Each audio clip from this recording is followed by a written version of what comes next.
Le départ de la deuxième étape est donné et 1 heure après le départ, j'ai explosé une pièce maîtresse du bateau qui me permet de porter la voile principale de la Transat, qui permet de tenir les filières qui entourent et sécurisent mon bateau. Et donc ça a été assez horrible, mais il a fallu ranger tout mon bateau, faire demi-tour et retourner au port pour réparer et repartir plus de 10 heures après tous mes concurrents. Donc j'ai fait ce qu'on appelle une remontada.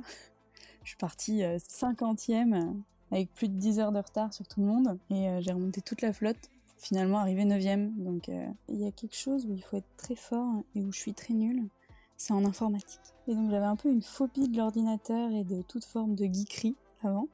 C'est quelque chose dont j'ai assez souffert la première année, avant de réussir à admettre que c'est en fait quelque chose d'indispensable pour être performant en course au large maintenant. Et finalement, en m'entourant et en participant à moult formations, j'ai fini par m'approprier un peu le truc et je deviens un apprenti geek. Je pensais pas qu'en faisant du bateau, ces ordinateurs allaient encore m'embêter.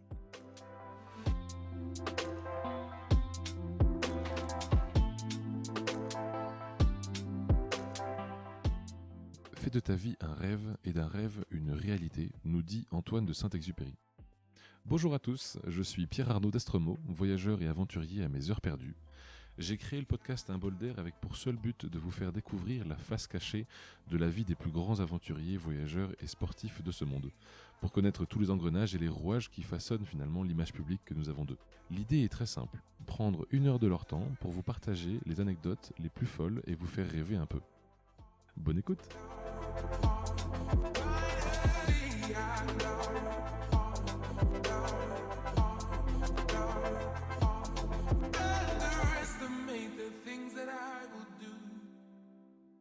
Bon, bonjour à tous. Aujourd'hui, j'accueille Amélie Grassi. Bonjour Amélie. Bonjour. Est-ce qu'Amélie, tu pourrais te présenter pour ceux qui ne te connaissent pas, s'il te plaît? Alors, je m'appelle Amélie Grassi, j'ai 25 ans, je suis navigatrice et j'ai participé à la dernière Mini Transat en 2019. Ok. Et alors, comment tu... C'est vrai que c'est quand même une sacrée course. Comment tu t'es lancé dedans? Comment est-ce que la voile commence finalement de ton côté? Et la voile, ça commence très jeune pour moi, parce que c'est un peu une affaire de famille. Mon papa et ma maman naviguent beaucoup, en course tous les deux. Ma maman a d'ailleurs participé à la Mini Transat il y a 10 ans. Et donc c'est un sport dans lequel je baigne depuis toute petite, mais que j'ai commencé à vraiment explorer à l'adolescence, que j'ai ensuite un peu quitté pendant mes études supérieures que j'ai faites à Paris. Et j'y suis revenue après mes études pour participer à cette Mini Transat. Ok. Et donc, tu faisais quoi? C'était dans une école de voile? Comment ça se passe du coup? Alors, j'ai découvert la voile d'abord en croisière avec mes parents toute petite, puis en club de voile à l'adolescence. J'ai fait beaucoup de régates sur des dériveurs jusqu'à mes 18 ans. Oui. Et après, j'ai mis un peu le haut là parce que j'ai fini par en faire à haut niveau. Et ça me demandait beaucoup de temps, puis mes études m'ont demandé beaucoup de temps, alors j'ai dû arrêter de naviguer. Et une fois que j'avais terminé mes études, je me suis réinstallée en Bretagne, à Lorient. Et, euh, et, euh, et voilà, j'ai repris le bateau là-bas. Et alors, la mini transat, comme tu sais quoi, comme tu dis, c'est une affaire de famille. Comment tu t'y prépares? Comment tu fais pour participer à ce type de course? Alors déjà, il faut avoir envie. Après, une fois que tu as envie, tu es capable de te mettre bien dans le pétrin pour réaliser ton rêve. Donc d'abord, j'ai eu envie, j'ai quitté Paris, je me suis installée en Bretagne, j'avais pas de boulot, j'avais pas de bateau. Heureusement, vu que c'est une affaire de famille, mes parents m'ont un peu aidée à récupérer un bateau, qui était en plus un bateau assez performant. Et donc là, ça s'en sont suivis 2 années de préparation, parce que la Mini Transat, ça se prépare la plupart du temps en 2 ans. Et donc pendant 2 ans, j'ai préparé mon bateau, je me suis entraînée, j'ai cherché des sponsors. Globalement, on a toujours l'impression que ça va jamais passer, parce qu'on trouve pas assez de sponsors, on n'arrive pas à tout apprendre, et puis finalement, on se retrouve tous sur la ligne de départ 2 ans plus tard, et prêts à y aller, et prêts à traverser l'Atlantique en solitaire. Et alors, tu avais déjà fait des transats ou tu avais d'abord fait plutôt de la voile légère? Jamais. J'avais fait que de la voile légère. Et quand j'ai récupéré mon mini, je ne savais pas lire une carte, j'avais jamais passé de nuit en mer. J'avais jamais navigué sur un bateau avec des winches, avec une quille, c'était assez abstrait quoi. J'avais certes atteint un très haut niveau en dériveur, par contre j'étais complètement paumée sur mon bateau, sur mon mini habitable quoi. Et les courses que tu faisais avec de la voile légère, c'était également à Lorient? Non, alors la voile, j'en ai fait un peu en croisière avec mes parents à La Rochelle où j'ai grandi. Puis après, j'avais découvert la voile en club en Bretagne Nord, à Saint-Quay-Portrieux, où là j'en faisais en club mais pas en compétition. Et après, j'ai commencé à en faire en compétition et à plus haut niveau en Bretagne Sud et beaucoup à La Baule aussi, où j'ai fait mon lycée en sport-études voile. Et alors, qu'est-ce qui te fait dire que tu veux faire une mini transat? C'est quoi? C'est un défi personnel que tu t'es mis? Que c'est quoi Non, je pense que c'est... Alors, ma maman l'avait faite, donc déjà j'avais connaissance de l'existence de cette course, déjà. Et ensuite, je sais pas comment, mais j'ai finalement plusieurs personnes dans mon entourage, des jeunes, qui l'ont faite 2 ans avant moi, 4 ans avant moi, 6 ans avant moi. Et du coup, il y a quelques années, j'avais vu un premier départ de Mini Transat, je m'étais dit, ouh là là, mais ils sont complètement jetés, qu'est-ce qu'ils font? Ça a l'air quand même génial. Puis j'en ai revu un, et là, je me suis dit, ah non, mais c'est sûr que je ferai ça un jour, quoi. Et après, j'ai fini mes études, et là, je me suis dit, putain, si tu te souviens de cette histoire de Mini Transat, c'est sûrement le moment, parce que si tu te lances dans ta carrière maintenant, tu t'arrêteras plus jamais pour faire ça, donc faut y aller maintenant. Et alors, quand tu dis que tu prends 2 ans pour préparer ça, ça veut dire quoi, 2 ans? Alors 2 ans, en fait, c'est-à-dire que la mini transat, ça part tous les 2 ans. Il y a une transat tous les 2 ans. Et au retour de la mini transat, la plupart des gens qui y ont participé, ils arrêtent le bateau. C'est des projets de vie de 2 ans, mais et donc c'est une nouvelle promotion. À chaque retour de mini transat, c'est une nouvelle promotion qui récupère les bateaux. Et pendant 2 ans, c'est assez progressif. La classe mini, elle propose d'abord des petites courses assez courtes en double, puis des petites courses en solo, puis une grande course en solo, puis une grande course en double, et puis une très grande course en solo, et bam, tu sais pas trop comment ça se passe, mais en 2 ans, tu deviens complètement prêt à traverser l'Atlantique, alors que ta toute première course, t'étais déjà effrayé à l'idée d'y aller 2 jours en double, ça te paraissait impressionnant, et puis tu te prends au jeu, tu suis le circuit, et au bout de 2 ans, tu pars tout seul pour l'Atlantique, quoi. Et alors, pour resituer dans l'échelle du temps, c'est quoi, c'est quand les années? C'est 2017-2019 pour toi, du coup? C'est 2018 et 2019. Ok, J'ai commencé à naviguer début 2018 pour prendre le départ de la Transat en septembre 2019. ok. Et la transat, tu as mis combien de temps, du coup? Et la Transat, alors elle se fait avec une escale aux Canaries. Et donc la première étape, j'ai mis à peu près 9 jours, et la deuxième 15. Et c'est un bon score? T'as fini combienième, du coup, sur cette transat? Et alors c'est un score, en soi, j'ai pas fait un score incroyable. J'ai fini huitième de la mini transat. Enfin, j'espère que je me trompe pas en disant huitième, je sais plus si c'est huitième ou neuvième. Donc en soi, je n'étais pas super contente parce que j'aurais bien aimé faire dans les 5, voire un podium. Mais en fait, j'ai découvert la casse mécanique dans cette transat. Et donc Ok. la première étape, j'avais fait une super course. Je suis arrivée cinquième, et surtout cinquième, mais très peu de temps après les premiers.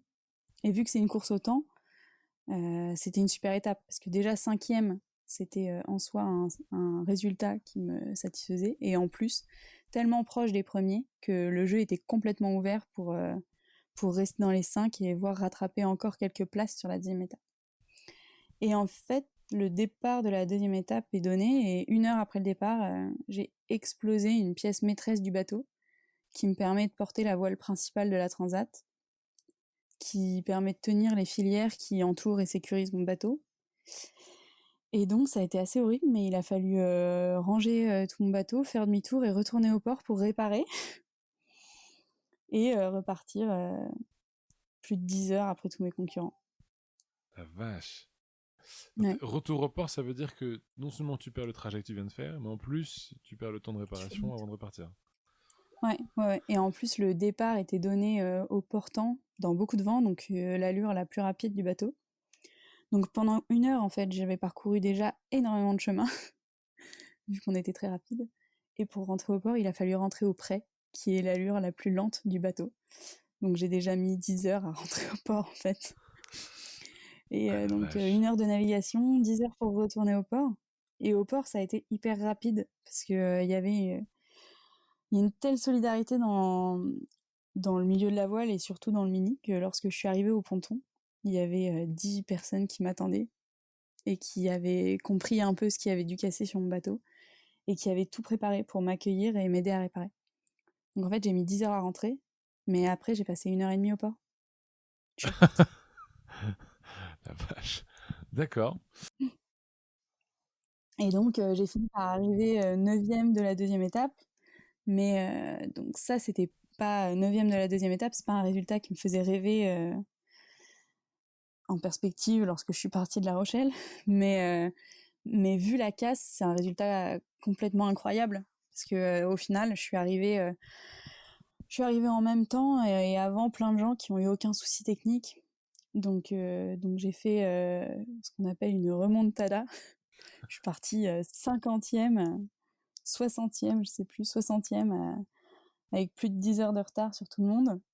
Et j'ai remonté toute la flotte pour finalement arriver 9e. Donc j'étais très contente. Qu'est-ce que t'en tires comme leçon? Qu'est-ce que j'en tire comme leçon? Bah, qu'il faut rien lâcher. Que finalement, à force de persévérance, quand je suis repartie des Canaries si tard après tous mes concurrents, je suis partie sans trop d'espoir de faire un bon résultat. Et en fait, je me suis fait plaisir sur l'eau, je me suis fait confiance. J'ai quand même bien travaillé tout du long et en 15 jours, j'ai réussi à récupérer une place très honorable. Et donc c'est incroyable ce qu'on arrive à faire en y croyant jusqu'au bout quand même. Tu disais que tu avais quand même fait une grosse pause avec tes études. Est-ce qu'on peut faire une petite parenthèse pour parler un peu de ça? Qu'est-ce que tu as fait comme étude du coup, toi? J'ai fait du droit. Je suis juriste en droit du travail. Je faisais de la Donc, recherche. et encore aujourd'hui, tu es juriste du coup? Alors non, non, non. Là, finalement, ça a complètement dérapé l'histoire. J'étais juriste. Je me suis dit que j'allais faire une pause de 2 ans dans ma vie de juriste pour faire la mini transat. Et j'ai pris tellement de plaisir à vivre ces moments sur l'eau que je suis jamais redevenue juriste. Maintenant, je suis juriste de formation, mais à temps plein navigatrice. Ok. Donc, si tu as passé 2 ans à te préparer pour la mini transat, c'est-à-dire que c'est 2 ans à plein temps pour se préparer? Bah alors la mini transat, ça touche un public assez large, assez varié en fait. On devait peut-être être une dizaine de concurrents sur 80, sur 90 même, à être à temps plein, voire même pas à temps plein, à y passer beaucoup de temps. Moi, j'étais à temps plein, mais il y a surtout énormément de gens qui ont un métier à temps plein, une famille, et pour qui le mini, c'est des week-ends, des vacances, des congés sans solde. Il y a finalement très peu de gens qui font ça à temps plein. C'est des projets très amateurs. Alors, moi, j'étais jeune, j'avais un peu d'argent de côté, pas de famille. Je me suis dit, bon, c'est le moment, je peux me permettre de faire que ça pendant 2 ans. Et l'idée, c'était exploite au maximum ces 2 ans de projet de vie et tu retourneras travailler ensuite. Donc, je voulais en profiter au maximum. Et il n'y avait rien qui s'y opposait. Du coup, je suis partie sur cette idée-là et en fait, au lieu de juste profiter d'un projet de vie, je me suis beaucoup professionnalisée dans la démarche et j'ai fini par me dire skipper, pourquoi pas moi, quoi, finalement. Ça s'est bien passé pendant 2 ans et donc je suis restée dans ce milieu-là. Donc ça, c'était le départ de septembre 2019, si je ne me trompe pas. Exactement. Et donc depuis, ça y est, t'es décidé, t'en deviens skipper à plein temps. Alors du coup, c'est quoi les prochains défis? Alors, les prochains défis sont un peu bousculés avec le contexte sanitaire du moment. Normalement, je devais repartir en transat le 19 avril, cette fois-ci en double, sur un Figaro 3, avec le projet Objectif 40%, où je skippais le bateau de Mutuelle Bleue pour l'Institut Curie. Et en co-skipper, j'avais décidé de naviguer avec Ambrogio Beccaria. qui est un Italien brillant qui a gagné la Mini Transat en 2019, qui était mon coloc et partenaire d'entraînement pendant 2 ans. Et donc, voilà. On avait décidé de partir sur cette nouvelle course tous les deux, mais le départ a malheureusement été reporté à on ne sait quand. Ok. Donc ça, c'est le défi imminent, on va dire. Tu m'as dit sur un Figaro 3, alors par rapport à un mini, c'est quoi la différence de taille? Alors c'est un peu plus long, ça fait 3 mètres de plus. Et surtout, il y a des foils. C'est pas des foils qui permettent au bateau de réellement voler, mais c'est des foils qui soulagent beaucoup le bateau, voire dans du vent qui nous donne des sensations de vol. Et donc voilà, c'est un bateau très technique. Et surtout un bateau que je connais pas et qu'il a fallu apprendre à connaître en très peu de temps, parce que je l'ai récupéré mi-janvier pour une course qui partait mi-avril. Ah oui. Et surtout une course qui se court. Le plateau est très professionnel. Figaro, ça a changé complètement de dimension. C'était fini les projets amateurs. On est entouré que de gens dont c'est le métier depuis des années, qui sont des très bons marins, des très bons techniciens et forts dans à peu près tous les domaines dans lesquels il y a besoin d'être compétent sur un bateau de course. Ouais. Donc voilà, c'était surtout ça la différence, de débarquer dans un milieu super pro et de prendre ses marques, de découvrir le bateau, le métier, les exigences du métier. Est-ce que Ambrodio te sert un peu de coach aujourd'hui? Je sais pas si on peut dire coach. On est très complémentaires. Il est bien meilleur que moi dans plein de domaines et je suis bien meilleure que lui dans plein de domaines. Et, euh, et donc on échange beaucoup. Lui, il navigue mieux quand même, ça c'est sûr. C'est son métier depuis maintenant 6 ans, je pense. Donc il a quand même une grosse expérience et il est plus pointu que moi dans plein de domaines. Après, en gestion de projet, j'ai plus d'expérience. Et donc on est vraiment très complémentaires finalement pour, euh, pour bien mener notre bateau et essayer de faire des résultats et de la performance. Comment t'arrives sur un projet comme ça? Est-ce que tu t'es fait repérer par Ambrodio? Est-ce que t'es allé le voir? Est-ce que c'est le sponsor du bateau qui vous a demandé? Alors c'est pendant la Mini Transat que j'ai été repérée. Et donc, comme je disais, avec cette histoire de casse, je suis repartie derrière tout le monde et c'est devenu un truc un peu mythique de la course, la remontada d'Amélie. Parce que tout le monde a en tête cette image où j'ai transpercé la flotte pendant 2 semaines pour rejoindre les premiers en tête de peloton. Et je sais pas si c'est ça, mais ça a dû jouer. Et il y a une chef de projet qui a été marquée par mon parcours, ma personnalité et la course que j'avais faite. Et donc, à peine je posais le pied à terre en Martinique, j'ai reçu un coup de fil de OC Sport qui m'appelait pour me dire bon, voilà, on a un super partenaire, Mutuelle Bleue, qui s'associe à l'Institut Curie et on s'est dit que toi, en skipper sur ce bateau-là, ce serait génial pour participer à la Transat AG2R La Mondiale. Et voilà. On a discuté un peu, on s'est rendu compte qu'on était dans de bonnes dispositions pour bosser ensemble. Alors on est parti là-dessus, ils m'ont demandé une idée de co-skipper, j'ai tout de suite pensé à Ambrogio, Ok. avec qui on essayait justement de monter un projet pour cette transat. Alors voilà, j'ai contacté Ambrogio, forcément lui, immédiatement, il était chaud. Et c'est comme ça qu'on s'est embarqué dans cette nouvelle aventure. Ça ressemble à quoi? Alors, on enlève le contexte Covid, évidemment. Ça ressemble à quoi une journée type dans ta semaine? Le jeudi, tu fais quoi? C'est compliqué une journée type. Alors le jeudi, je me lève tôt. euh, je me lève tôt, je prends un bon petit déjeuner. Je pars au bateau. Et là, si c'est une journée de navigation, j'ai un briefing à 9 heures généralement. Donc je vais à mon petit bateau à 8h30, je le prépare. 9 heures, on a un briefing avec l'entraîneur et tous les membres du groupe d'entraînement. On part sur l'eau à 9h30. On revient vers 16-17 heures. Ensuite, on a 1 ou 2 heures de débriefing en salle avec des photos et des vidéos pour analyser un petit peu notre façon de naviguer et essayer de progresser. Ensuite, le jeudi, il y a yoga le soir. Le soir, je vais au yoga. Et, euh, et je me couche à 18-19 heures parce que je suis explosée. Les journées, elles changent un peu. En fait, c'est compliqué d'avoir une journée type parce qu'on a des périodes où le bateau navigue pas. Et donc, tous les jours, on va au bateau pour bricoler. On a des périodes où le bateau navigue et donc on passe quasiment toute la journée sur l'eau. On a des périodes où on fait des formations. Il faut qu'on se forme dans plein de domaines différents, en mécanique, en météo, en électronique. Donc parfois c'est à ça qu'on occupe nos journées.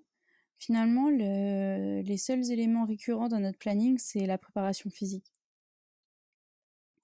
Et donc ça, on fait 2 séances de préparation physique par semaine, 1 ou 2 séances de yoga par semaine. Et pour le cardio, j'aime bien faire un petit peu de foot en salle le lundi soir avec des copines. Et sinon, le reste du contenu du programme évolue beaucoup en fonction de la période dans laquelle on est. Ok, non, ça fait sens. Ça fait sens. D'accord. Est-ce qu'on peut faire un petit aparté sur la partie finance pour comprendre un peu comment ça marche? Est-ce que c'est le sponsor qui vous héberge, qui fournit le nécessaire? Comment ça se passe? Alors pour la plupart des projets de course au large, c'est le sponsor qui finance le bateau et tout le fonctionnement du projet. Et ensuite, le skipper, comme n'importe quel travailleur, touche un salaire mensuel qui lui permet de vivre. Mais j'engage aucune dépense personnelle pour faire tourner le bateau. C'est le sponsor qui prend tout ça en charge. Et, euh, et moi, ma mission, c'est de me préparer et préparer au mieux le bateau pour qu'on soit dans les meilleures conditions au moment du départ et qu'on puisse faire la plus belle performance possible sur la course. C'est quoi le temps que tu passes sur la partie médiatique, justement, avec ce sponsor, entre les interviews, les visites, etc. C'est énorme, hein. Je pense que c'est un quart de notre temps. Entre le temps qu'on passe sur les interviews, créer du contenu, on fait des sorties pour prendre des images du bateau, on fait des vidéos de notre quotidien, de notre préparation, on échange énormément avec le sponsor sur tout ce qu'on veut mettre en place au sujet de la communication. Et donc oui, c'est sûr que finalement, la communication, c'est un élément fondamental de n'importe quel projet de course au large et ça prend beaucoup de temps, il faut y accorder beaucoup de temps pour avoir les moyens ensuite de naviguer dans de bonnes conditions. On est quand même sur comment dire, un dépassement systématiquement des records, des succès de chacune des courses. Tu parlais d'un bateau à foil, en l'occurrence, pour la prochaine course. Est-ce que tu ne penses pas que c'est un peu too much à force de vouloir tout le temps pousser le modèle avec encore et encore de la performance? Moi, je pense que c'est des questions que tout le monde se pose. Après, c'est vrai qu'en tant que sportif, c'est assez grisant. Et, euh, et ça reste souvent l'objectif principal de chaque sportif d'essayer de se dépasser et de repousser les limites. Après, peut-être que oui, il faudrait en installer, mais pour un sportif, se mettre des limites, c'est pas possible. C'est justement sans se mettre de limites qu'on arrive chaque fois à aller un peu plus loin. Mm. Est-ce que tous les bateaux de la course que tu t'es prêté à faire en avril, ils sont équipés de la même manière ou pas? Oui, c'était un des éléments que j'appréciais beaucoup en mini, et parce que j'avais choisi un bateau de série. Donc on avait tous des bateaux plutôt similaires pour essayer d'accéder à la performance. C'est pas le bateau qui nous permettait de performer, c'était vraiment le sportif. Et sur la course qu'on s'apprêtait à faire encore plus, parce qu'on était dans une course monotype. Donc tout le monde a exactement le même bateau. Et même tous les petits bricolages qu'on souhaite faire à bord sont ultra réglementés. On a finalement très peu de marge de manœuvre pour optimiser et adapter le bateau à notre façon de naviguer. Tout le monde est dans des conditions quasiment strictement identiques de navigation, et c'est uniquement le marin qui fait la différence. Les, en l'occurrence, vous êtes deux. Exactement. C'est encore une fois un bateau qui a vocation à- à accueillir des marins en solitaire. C'est normalement les marins naviguent en solo sur les Figaro. Il y a juste une course mythique tous les 2 ans, la Transat AG2R qui se court en double en effet. Ok. Donc si tu prends goût à ce format et à ce bateau en particulier, tu penses que tu continueras encore à faire du Figaro 3 sur d'autres courses? Ouais, j'apprécierais. C'est vrai que le Figaro, c'est un bateau qui en ce moment m'intéresse beaucoup. Et j'ai passé beaucoup de temps à essayer de l'apprivoiser, mais j'ai conscience qu'il me faudrait des mois ou des années pour explorer toutes les fonctionnalités du truc. Et donc, je trouverais ça très intéressant de continuer sur ce support-là. Après, il y a aussi plein d'autres types de bateaux qui me font envie. On verra. Est-ce que tu as déjà eu, ou tu as encore aujourd'hui, des frustrations, des trucs que tu regrettes ou tu es triste de ne pas avoir fait et que tu te dis un jour je le ferai comment ça se passe de ce côté-là? Non, pas trop. J'ai eu envie de faire plein de choses dans ma vie jusqu'ici, mais j'ai la chance d'être soutenue par des parents qui m'ont toujours dit que tout ça ne tenait qu'à moi et que je pouvais faire un peu tout ce que je voulais tant que je m'en donnais les moyens. Et du coup, jusqu'ici, j'ai pas trop de regrets. J'ai l'impression d'avoir fait un peu tout ce qui me faisait rêver. Après, j'ai encore plein d'autres trucs que je souhaiterais faire, mais on n'en est pas au stade des regrets. J'ai que 25 ans et j'ai encore beaucoup de temps devant moi pour réaliser tout ça. Bah, tu as commencé à faire de la course au large. Est-ce qu'à un moment donné, tu te dis la course au large, elle va continuer sur d'autres formats de transat, potentiellement même des tours du monde c'est quoi l'ambition que tu te donnes? Écoute, je sais pas bien. J'ai pour ambition de faire un maximum de navigation et de courses incroyables. Et c'est vrai que il y a une course en particulier qui me fait rêver, c'est le Vendée Globe. Après, j'aurais pas envie de la faire demain, mais j'espère que d'ici quelques années, je me sentirai prête et je trouverai le moyen de participer à ça. Et puis tant qu'on y est, c'est vrai qu'il n'y a pas beaucoup de femmes qui la font, donc ce sera l'occasion d'en ajouter encore une. Ah bah, ça change en ce moment, il y a beaucoup, beaucoup de femmes qui vont finalement prendre le départ du prochain Vendée Globe, c'est impressionnant, j'espère qu'un jour je pourrai en faire partie. Bah justement, tant qu'on petite parenthèse sur ce sujet de la parité, on va dire, dans ce monde-là, comment tu le vis toi du coup? Est-ce que tu sens qu'il y a une pression additionnelle de réussite? C'est quoi la sensation que ça donne du coup? Non, je me suis pas sentie mal à l'aise à ce sujet-là. C'est vrai que quand on débarque dans le monde de la course au large, c'est un milieu principalement masculin. Chez les skippers, chez les préparateurs, donc dans tous les corps de métier qui touchent à la course au large et à la mer en général. On va pas se le cacher, c'est très masculin. Pour autant, y a pas, les gens ne sont pas hostiles à l'arrivée des femmes dans le milieu. Il y a de plus en plus de femmes, elles sont en règle générale très bien accueillies, très bien entourées et on se sent plutôt encouragé. Il n'y a pas de pression particulière. C'est plutôt agréable. Ok. T'as des personnes que tu admires en particulier, des idoles, des gens que tu suis, et pas forcément des voleurs. Je suis un peu fan de Samantha Davis. C'est une navigatrice vraiment exceptionnelle qui a fait du mini, un peu de Figaro et qui maintenant court en IMOCA, participe notamment au prochain Vendée Globe. Et voilà, c'est une personnalité vraiment, vraiment géniale. Elle est très accessible, très drôle et excellente dans son domaine. Elle navigue très bien. Je sais qu'elle est très technique et très pointue dans plein de sujets. Je suis assez admirative des compétences qu'elle a réussi à acquérir. Et toujours dans la bonne humeur avec une certaine légèreté, tout en étant très rigoureuse. C'est une personne qui m'inspire beaucoup. Tu, ces gens qui t'inspirent, c'est 2 ans et demi, bientôt 3 maintenant que tu passes à fond dedans. T'as eu des difficultés en particulier à surmonter des trucs qu'on pourrait connaître, qu'on pourrait savoir?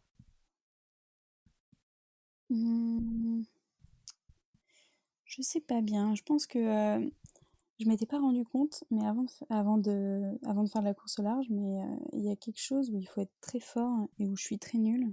C'est en informatique. Ok. Et je pensais pas qu'en faisant du bateau, j'allais me heurter à ce problème d'informatique. Et donc j'avais un peu une phobie de l'ordinateur et de toute forme de geekerie avant. C'est quelque chose dont j'ai assez souffert la première année. Et avant de réussir à admettre que c'est en fait quelque chose d'indispensable pour être performant en course au large maintenant. Et finalement, en m'entourant et en participant à moult formations, j'ai fini par m'approprier un peu le truc et je deviens un apprenti geek. Mais je pensais pas qu'en faisant du bateau, ces ordinateurs allaient encore m'embêter. Mais oui. Et finalement, ça s'est bien surmonté. Après, il y a tout le domaine de la météorologie qui est tellement vaste et tellement complexe. Et, euh, et au début, on voit ça et on se dit, mais quel mur infranchissable, comment je vais faire pour acquérir toutes ces informations et toutes ces compétences et finalement on défriche chaque jour un peu plus. Et en ce moment on navigue pas, on a le temps de se pencher sur ces questions de météo. C'est bien. Il faut. Mais alors, du coup, explique-nous un peu ce que ça veut dire l'informatique dans la voile aujourd'hui. Elle sert à quoi, du coup, cette partie informatique? Et ben elle sert principalement à choisir les routes qu'on va emprunter avec notre bateau. En fait, il y a maintenant des fichiers météo très performants qu'on charge dans des logiciels qui nous permettent de faire des routages. Donc, c'est des logiciels qui vont nous indiquer quelle serait la route optimale à suivre en fonction des capacités de notre bateau et du vent qu'on va avoir les jours à venir. Et ça demande un gros travail en amont, à la fois pour bien calibrer les compétences de ton bateau et à la fois bien exploiter les fichiers météo. Tous les capteurs qui y a à bord du bateau, qui sont reliés à des centrales, on réussit à récolter énormément d'informations maintenant avec les ordinateurs et en étant capable de bien traiter ces informations, on arrive à vraiment mieux mener le bateau et effectuer de plus belles trajectoires et donc être plus performant. Ok. C'est vraiment un truc qu'on a du mal à envisager au début, Tu mais penses oui. qu'un jour, tu auras cette façon de naviguer avec des espèces de voiles transparentes sur lesquelles tu as des luminons, je sais pas, fluorescents qui t'indiquent les trucs qui vont pas, où tout va devenir complètement électronisé ou pas? En mode Star Trek? Bah justement, je sais pas si ça va finir par arriver parce que je pense que du coup, le milieu marin, ça pose souvent des cols aux ingénieurs parce que il y a trop d'éléments qu'on n'arrive pas à appréhender assez précisément pour tout automatiser. Les mouvements de la mer, les variations du vent. C'est compliqué de rentrer ça dans un ordinateur pour rendre la chose complètement automatique. Et donc, c'est là que le marin a besoin de développer ses compétences en traitement des données, parce qu'on est capable de récolter énormément de données. Par contre, les traiter, les exploiter correctement, ça va forcément faire appel à de l'humain et à de la compétence humaine. On voit toutes les données qu'on a récoltées et il faut décider de la manière de les exploiter. Et c'est pour ça que je pense que pour l'instant, on est encore loin d'un tout automatique, qui commence à exister sur des plus gros bateaux, mais j'en suis pas là. Non, non, je pense que même la partie automatique, il y aura quand même, même s'il y a du pilote automatique, etc., des choses qu'il faut quand même régler. Et c'est vrai que ça devient intéressant. Moi, je me disais, est-ce que l'évolution, en plus de ça, technologique, elle va apporter une vision presque vaisseau spatial quoi, sur le bateau, d'avoir des cadrans de partout. Il y en a déjà tellement. Si on en rajoute encore, ça peut devenir quelque chose, quoi. Ah, il y a des bateaux sur lesquels ça fait un peu vaisseau spatial déjà. Des maxi trimarans, des IMOCA super performants. Il y en a qui sont impressionnants, ouais, avec plein de capteurs, de vidéos, d'écrans. On dirait une navette spatiale. Je serais perdue au milieu de tous ces écrans. Il faut y aller petit à petit. Bah, d'abord, on en met un, et puis on verra pour les deuxièmes. Exactement. Déjà, je commence à utiliser l'ordinateur à bord. En fait, en Mini 650, la particularité de la course, c'est qu'on avait le droit à aucun moyen de communication avec la Terre et aucun outil de navigation moderne. Donc, on ne pouvait pas demander conseil à qui que ce soit. Et en plus de ça, à bord, on avait des cartes papier et un GPS, sans cartographie. Donc finalement, les outils informatiques, c'était utile pour se préparer mieux, plus vite, plus précisément. Par contre, en course, on n'y avait pas le droit. Alors que là, depuis 2-3 mois, j'essaye d'apprendre à vraiment me servir de l'ordinateur parce qu'il est à bord et savoir s'en servir, c'est un réel facteur de performance. Donc c'est un peu le nouveau défi du moment.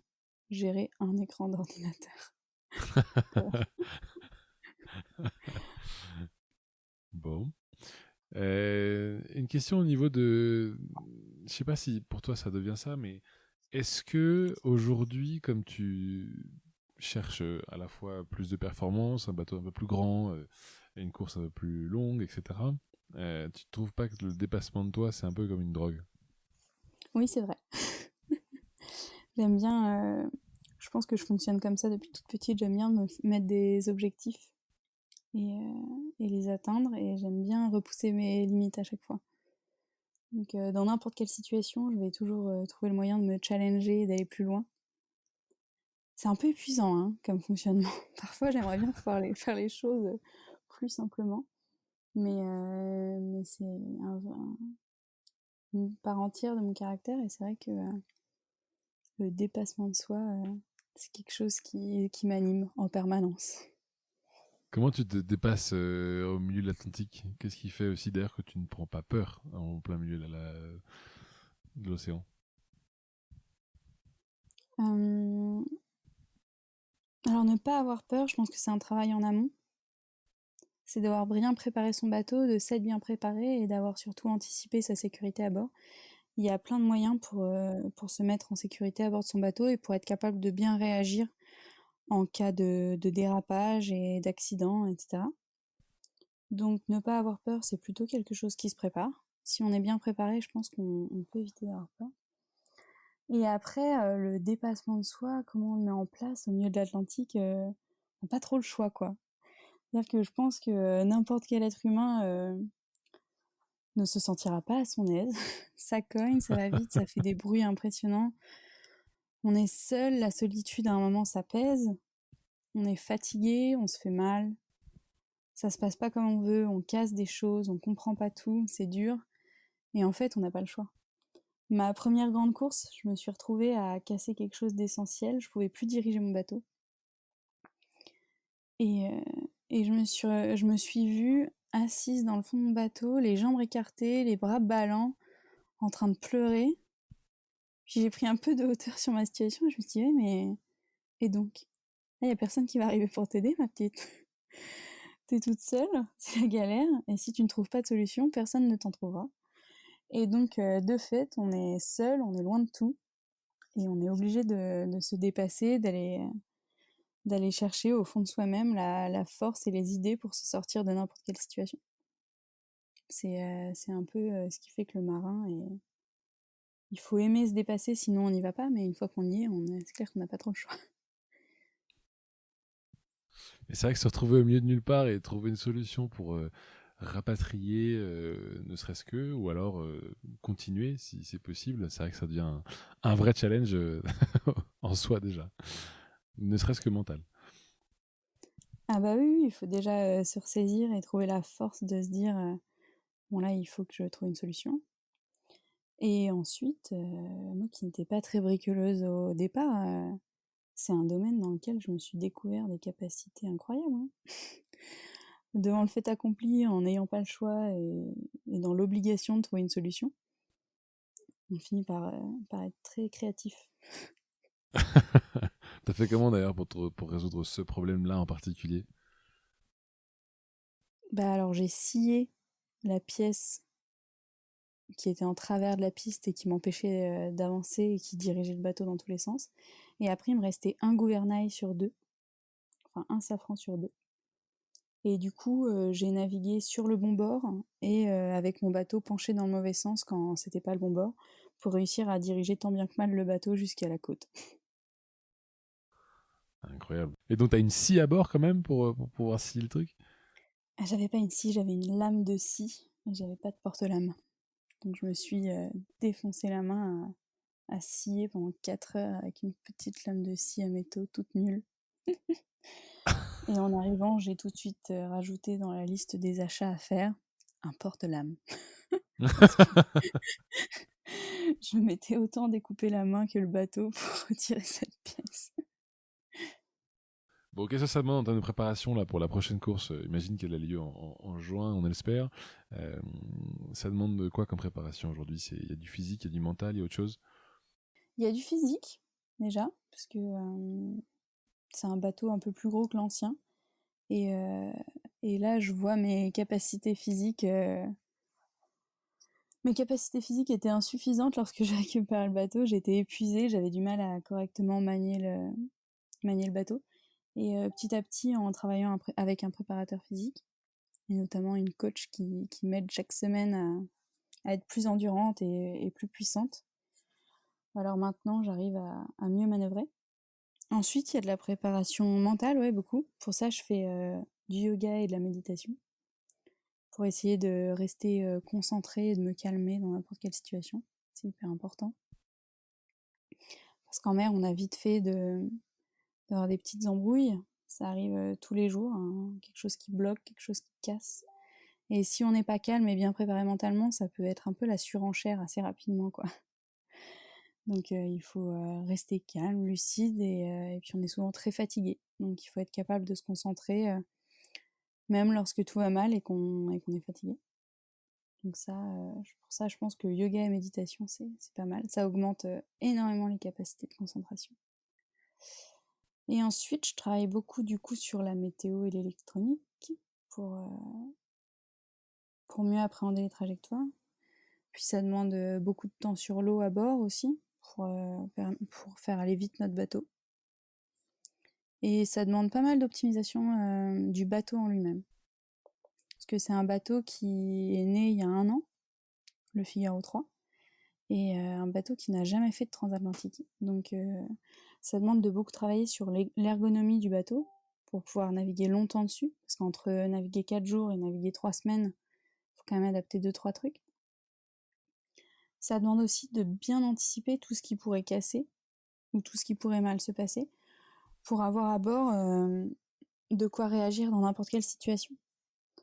En fait, le secret pour que ça se passe bien en bateau, c'est d'anticiper. Donc, faut bien tout prévoir parce que des petites merdouilles, des petites casses, c'est sûr qu'il y en aura. Et soit on considère que c'est quelque chose de normal, on a tout ce qu'il faut pour gérer et ça se passe bien et c'est du plaisir. Alors que si on n'anticipe pas trop, on peut rapidement subir le bateau et la mécanique du truc. Tu t'es fixé des petits défis secrets ou pas? Est-ce que tu as des petits projets perso qui ont peut-être d'ailleurs rien à voir avec la voile non plus, hein, mais des trucs que tu aimerais faire? Non, j'ai déjà bien assez de défis en ce moment quand même. Faire cette première transat en tant que professionnelle, c'est déjà un truc qui occupe mon esprit à part entière en ce moment. Et après, ma petite ambition du moment, c'est de trouver un partenaire qui serait motivé pour construire avec moi un nouveau bateau, que je pourrais faire exactement comme je le souhaite, et dont je suivrai la construction de A à Z. Et ça, c'est mon petit rêve secret du moment. J'espère bien le Et alors, réaliser cette année ou l'année prochaine. quoi comme format de bateau du coup? J'aimerais beaucoup faire un classe 40. Ok, tu construis un classe 40 from scratch, il faut le dessiner depuis zéro et tout commencer quoi.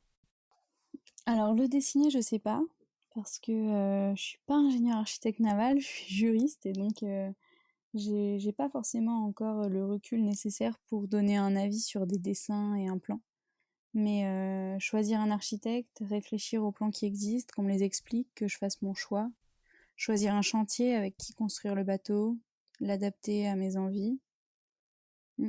Tout ça, ça m'exciterait pas mal et je pense que ça me permettrait aussi de gagner en compétences dans plein de domaines. Justement sur tout ce qui est architecture, ingénierie, construction nautique. Parce que j'y connais pas en fait grand-chose. Donc, et c'est pourtant indispensable de bien comprendre son bateau pour le faire aller le plus vite possible. Donc j'aimerais bien me pencher un peu sur ce sujet-là les années à venir. Qu'est-ce que tu retrouves dans cet aspect de la voile qu'est-ce qui te fascine autant, tu vois, qui t'anime autant à continuer et à en faire du coup ton métier hein, finalement aujourd'hui au quotidien? Qu'est-ce que tu y retrouves? Je pense que je suis une personne naturellement assez curieuse et j'adore apprendre. Et lorsque j'ai commencé à faire de la course au large, je me suis dit que ça allait être divertissant, mais j'avais peur que ce soit pas assez stimulant intellectuellement. Je me disais, bon, ça va être très sympa pendant 2 ans de faire ça. Et en fait, en mettant un pied dans ce milieu, je me suis rendu compte qu'il y avait une multitude de sujets à appréhender et qu'un skipper, il avait 15 CV différents parce qu'il s'est navigué, il s'est bricolé, il s'est développé, il est un peu ingénieur, il est plein de choses à la fois, c'est plein de casquettes différentes et en fait, j'ai l'impression que je ne finirai jamais d'apprendre tout ce qu'il faut apprendre pour être un bon skipper, un bon marin. Et donc voilà, je pense que c'est ma curiosité qui trouve de quoi se nourrir dans ce milieu, où il y a tellement de facettes différentes que j'adore me lever chaque jour et me dire que je vais encore apprendre des millions de choses dans plein de domaines différents. Si, si jamais tu croisais Amélie qui a 12 ans, tu lui dis quoi? Amélie qui a 12 ans, qu'est-ce qu'elle faisait Amélie quand elle avait 12 ans? Elle faisait de la danse classique. C'est vrai, t'as pas commencé la voile tout de suite? Non, avant mon sport c'était la danse classique. Et qu'est-ce que je dirais à Ça aussi, c'est Amélie? du dépassement de soi finalement. Bah, que le bateau c'est rigolo. Non, je sais pas si je croisais Amélie à 12 ans. Bah, je lui dirais de réaliser tout ce qui lui passe par la tête et qu'elle a envie de faire. Et je pense que pour l'instant, elle a bien suivi la consigne. Donc, je, je suis assez apaisée à ce sujet-là. J'ai pas l'impression d'avoir raté quelque chose qui me faisait envie. Et j'espère que je réussirai toute ma vie à être attentive à ses envies et à ses nouvelles ambitions. Et à pas me mettre de limites pour essayer de m'enfoncer dans chaque nouveau sujet qui va retenir mon attention. Un petit mot avant de se quitter quand même. Tu dis que tu es en duo avec Ambrogio. Ambrogio, de souvenir, il est italien. Il parle français aussi? Ouais, il parle couramment français. Ok. Donc vous parlez plutôt français entre vous? Et entre nous, on parle français. Ouais. J'apprends l'italien, mais je suis plus efficace à apprendre à faire du bateau qu'à apprendre à parler italien. Donc pour l'instant, c'est plutôt le français. Amélie, est-ce que toi aussi, tu es du style à crier sur tes concurrents pendant une course? Est-ce que tu es du style à hausser la voix pendant la course, à l'arrivée d'une bouée ou... Ça, oui, je supporte pas hausser la voix Je ne supporte pas hausser la voix en course ou en bateau en règle générale. Par contre, c'est vrai que tout le monde a tendance à crier à une approche de bouée parce que le problème, c'est que chaque seconde compte, que si le mec met du temps, si ton concurrent met du temps à te laisser de la place pour passer, alors tu vas perdre beaucoup sur ta course. Et parce qu'on peut pas parler calmement à un mec qui est à 10 mètres de nous sur un autre bateau avec le vent, le bruit des vagues, etc. On est rapidement obligé de crier, mais non, je suis pas du genre à crier quand même. Je n'aime pas ça. Je crie si c'est obligatoire, quoi, si j'ai pas d'autre alternative. Comment on fait pour te suivre, Amélie? Est-ce que tu as, des livres, des films, des réseaux sociaux comment on fait des sites internet peut-être? Et le site internet est en cours de création et pour l'instant, on peut me suivre sur Facebook, sur ma page Amélie Grassi, ou Ok, sur Insta, où c'est Amélie Grassi aussi. ok, bah, top, on ira voir ça. Une dernière chose, peut-être une question pour quelqu'un qui voudrait se lancer dedans. Si un jour il y en a un qui est motivé de faire cette fameuse mini transat, qu'est-ce que tu lui dis? Et ben, si quelqu'un pense vouloir faire la mid-transat, je pense qu'il faut sauter sur l'occasion. Parce qu'en termes d'expérience de vie, c'est le truc le plus incroyable que j'ai vécu. C'est toutes les émotions du quotidien décuplées. C'est- Je pense qu'au large, on vit des trucs tellement forts et que si l'opportunité se présente, que l'envie est là, il faut foncer parce que c'est des émotions et des moments de vie qu'on retrouvera nulle part ailleurs. Et donc, si l'opportunité se présente, faut y aller.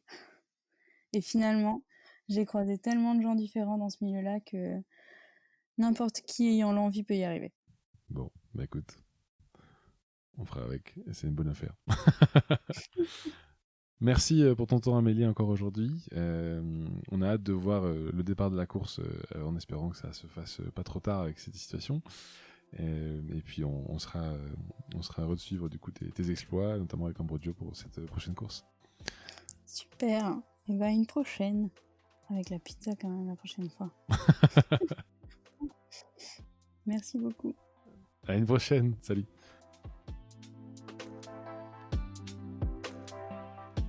Si vous avez aimé ce podcast, n'hésitez pas à le partager à au moins 2 personnes pour le faire connaître encore plus. Et pour ne rien rater des prochains épisodes, abonnez-vous à la page Facebook et à la chaîne. À bientôt.